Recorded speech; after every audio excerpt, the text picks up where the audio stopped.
सुदामा चरित्र से लिया गया है। आगे चना गुरु मात दिए, लहे तुम चाव हमें ना दीने। श्याम कहो मुस्काए सुदामा, सुचोरी की बान में होजू प्रवीण। पोटरी बगल में चाप रहे तुम, खोलत नाय सुधारस भीने। पांचली बान अजो न तज, तुम तैसे ही भावी के तंदुर लकीने।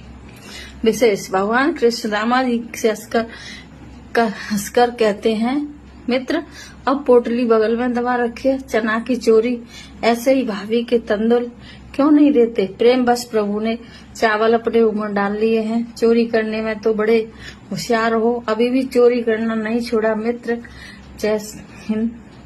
सब्सक्राइब जरूर करें, लाइक करें, शेयर करें, कमेंट करें, सब्सक्राइब जरूर करें। थैंक यू, धन्यवाद। मेरा सपोर्ट करें सभी चैनल